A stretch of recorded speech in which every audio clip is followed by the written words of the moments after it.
So this here is a song I wrote called "My Life Through a Country Song." If you're a fan of country music, especially 80s and 90s country music like I am, listen close to the words. There's some fun things that I was able to do with the lyrics, and I hope you like it.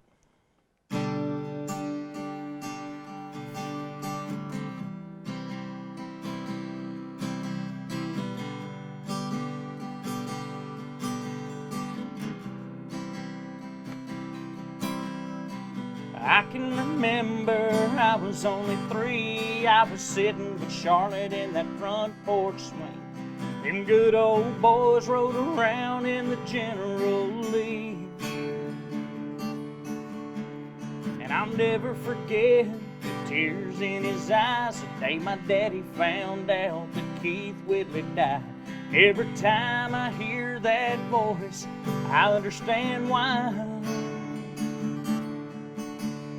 That Nashville sound that I grew up on taught me a lot about life and how to be strong. Guess you could say life's been a country song. And I learned real fast how much my mama knows, and all the love that she gave made her little house a home. That's a love without an end. Amen. Dad was a prisoner of the highway, hauling a heavy load.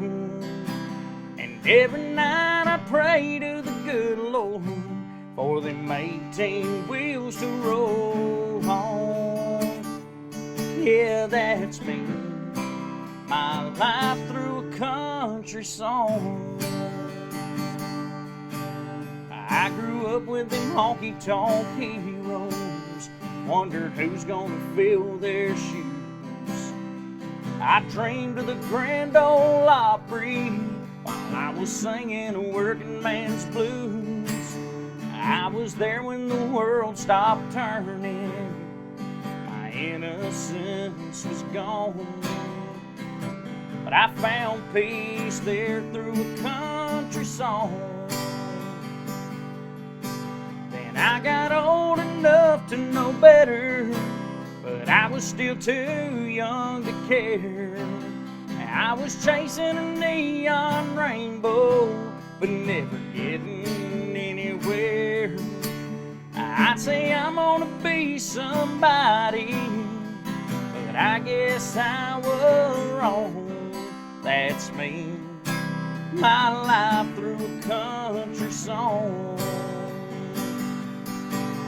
Now the storms of life have washed me away. Time marches on and everything's changed. Now it seems nothing's new to me. And the thunder keeps on rolling while the dance keeps going on. That's me, my life through a country song. Yeah, that's me, my life through a country song.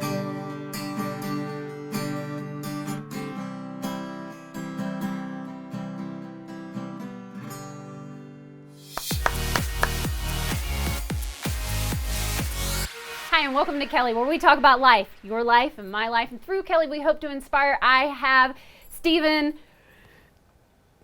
Cochran. You got it. I had to look down. Stephen Cochran. First time I'm meeting you. Wonderful. Thank you for that song. Thank you. I love country music. Right. I love country music because I just hope it's something that never dies, because country music tells stories, and you just told I felt your life. I don't know if that was about your life, but I felt it. And so you normally play with a band? For sure. As you could probably tell, I'm not much of a guitar player, but absolutely, that song was, and the reason I'm so proud of it is it took real events from my life. My dad was a truck driver. Mom kind of kept the home together and things like that. Uh-huh. And, I spent most of my teens and 20s chasing this dream and things like that. So it was really cool to take songs that I love, right, and be able to put them into a song that I wrote. So thank you for noticing. Yes, I noticed. I caught some some lyrics that you said that were of Mhm. different songs. What's the? I can't remember now. But anyway, good. So we're going to talk about like the difference between a solo artist and having a band. For sure. And tell us about how you met your band. And what's the name of your band? So the band is south of Nashville. Okay. We always make a joke about it because everyone thinks we're from Nashville. Okay. Where did you grow up? So I grew up in Georgia, right in Douglas County, so Okay. right next door to. Where'd you go to high school? I went to Lithia Springs High School. I went to Lithia too. Are you for sure? Yeah. What year I are you? graduated in '97.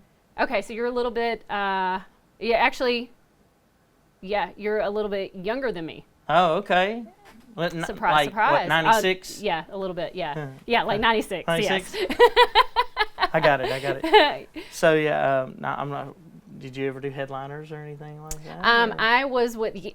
Actually, I didn't do headliners, but I did the one-act plays, and yeah. Sometimes my grades weren't good enough, so I got cut from things. I understand.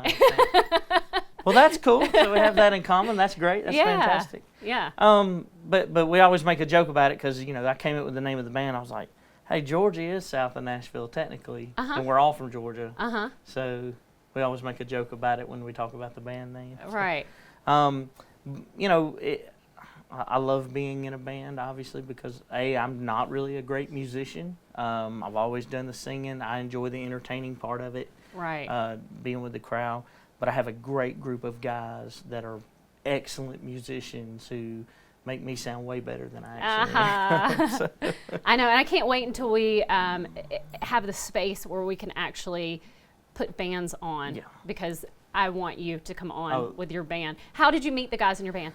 So, really, this all started through the internet. Really? Craigslist ads, Okay. Nobody murdered me. So that was a win. That's a good thing.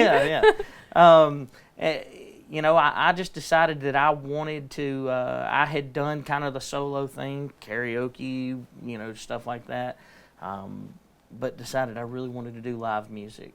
And so started just kind of looking through ads and found some guys that were looking for a country vocalist.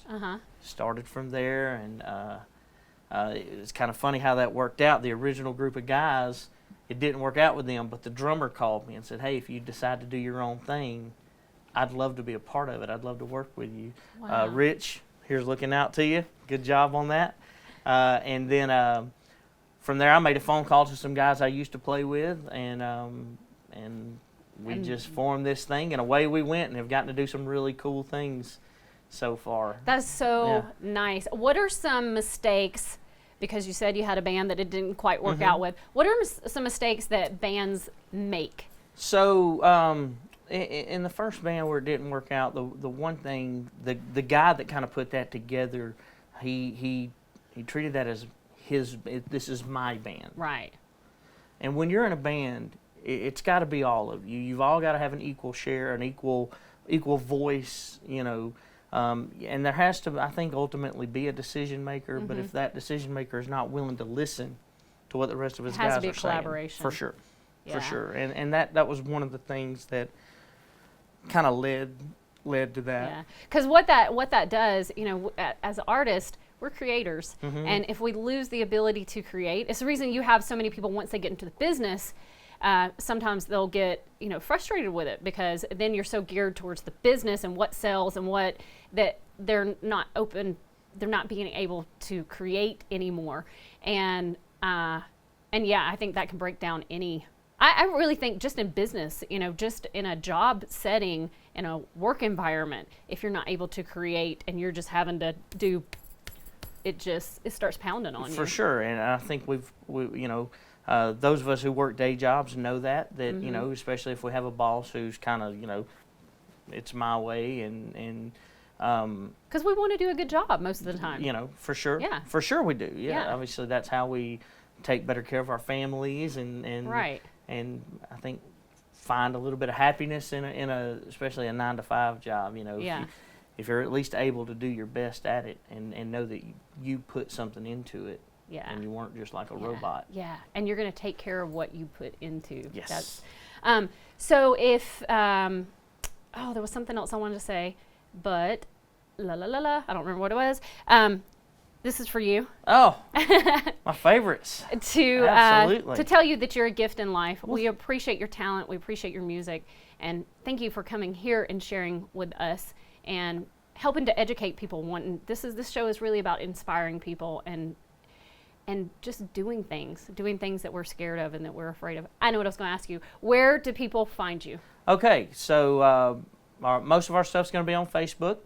You can go to www.southofnash.com. That'll take you directly to our Facebook page. Okay. You can find out where we're going to be, when we're going to be, things like that. Check out some videos of us, see what we sound like with the full band. So, so definitely go check us out. Awesome. Yeah. What advice would you give to a non-seasoned band? So this is a band just trying to. For sure. Get the glue. One thing, I'm kind of at the age where I'm probably too old to make it. Mm-hmm. No. But I would say for people that are just starting out, especially what makes a good band are guys that have played together for a long time. They learn how to feed off of each other. The way you keep that, the way you build that, is treat everyone as that equal. And that would be my biggest advice to someone up and coming, trying to put a band together. It's not your band. It's a group of people that are trying to collaborate and make something special and create something awesome to share with everyone. And I think everyone has to get their equal voice in that and feel like they're a part of that collaboration. So that'd be my biggest piece of advice is just make sure that the guys that you're working with, you treat them right and be good to them, and they'll be good to you back. Oh, awesome. Thank you. Thank you so much. Thank you. If you have any questions or comments for Stephen, please leave them in the comments below, and he'll be glad. I'll tag him so you'll have his information where you can get in touch with him if you want to go out. You guys play around here a lot? Sure, we sure do. Okay, we sure do. Awesome. Yep. And we hope this segment educated and inspired you.